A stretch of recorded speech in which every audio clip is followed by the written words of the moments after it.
ప్రొద్దుటూరు నియోజకవర్గ శాసనసభ్యులు నంద్యాల వరదరాజులరెడ్డికి హార్ట్లో స్టంట్ వేయడానికి కష్టమైన ప్రదేశంలో బ్లాక్స్ ఉన్న కారణంగా బుధవారం ఓపెన్ హార్ట్ సర్జరీ బైపాస్ చేశారు. సర్జరీ విజయవంతంగా పూర్తయింది. ఈ విషయం ప్రజలకు తెలియజేస్తూ ఆయన కుమారుడు రాష్ట్ర టీడీపీ కార్యదర్శి నంద్యాల కొండారెడ్డి ఎమ్మెల్యే వరదలు చూడటానికి కనీసం ఒక 10 రోజులు ఎవరు ఇంటి వద్దకు రావద్దని విజ్ఞప్తి చేశారు.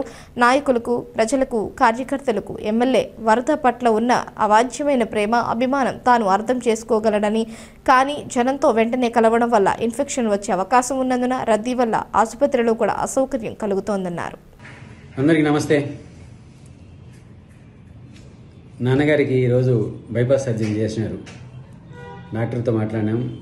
సర్జరీ బాగా జరిగిందని చెప్పినారు. బట్ ఆయన అంటే ఇంకా అన్కాన్షియస్గా ఉన్నారు. ఒక సాయంత్రానికి కానీ మెలకు వస్తుంది, అంటే సెడేషన్ ఇచ్చింటానికి అనస్థీషియా ఉంటుంది కదా. సో ఇంకా 2-3 రోజులు ఐసీయూలోనే ఉంటారు. 2-3 రోజుల తర్వాత రూమ్కి షిఫ్ట్ చేస్తారు. రూమ్కి షిఫ్ట్ చేసిన తర్వాత కూడా ఒక 4-5 రోజులు హాస్పిటల్లోనే ఉండాల్సి వస్తుంది. సో ఈ వారం రోజులు 10 రోజులు దయచేసి మీ అందరికీ నేను ఈ విధంగానే ఇన్ఫర్మేషన్ పాస్ చేస్తూ ఉంటా, తెలియజేస్తూ ఉంటా. ఒక 2-3 రోజులు నేను ఊరికి వస్తా.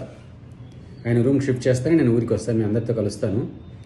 బట్ ఏంటంటే ఆయనకు కొంత రెస్ట్ అవసరము. త్వరగా హీల్ కావాలనే గాయం ఏంటది, ఆపరేషన్ ఉంటుంది కాబట్టి ఇన్ఫెక్షన్స్ రాకూడదు. సో కాబట్టి ఎవరిని రావద్దని స్ట్రిక్ట్గా ఇది డాక్టర్ల సలహా మేరకు మీకు అందరికీ విజ్ఞప్తి చేస్తూ ఉన్నా. దయచేసి మా అందరి విజ్ఞప్తిని, మా కుటుంబ సభ్యులందరి విజ్ఞప్తిని మన్నించి ఎవరు రాకుండా ఆయన త్వరగా కోలుకోవాలని మీరు ప్రార్థన చేయండి. తప్పకుండా అతి త్వరలో, అంటే మ్యాక్సిమం ఒక 10 రోజుల్లో మీ దగ్గరికి వచ్చి కలుస్తారు. ఒక 10-15 రోజులు తప్పనిసరి, అంటే ఒక వారం 2 హాస్పిటల్, ఒక వారం హాస్పిటల్ నుంచి బయటకు వచ్చిన తర్వాత కూడా ఇంట్లో ఒక వారం రెస్ట్ తీసుకోమని చెప్పినారు. ఇది అయిన వెంటనే ఒకవేళ ఇంటికి వచ్చిన తర్వాత కొంతమంది కలవచ్చు. బట్ కానీ మనం కొంత విశ్రాంతి ఇవ్వడం అవసరం ఆయనకు.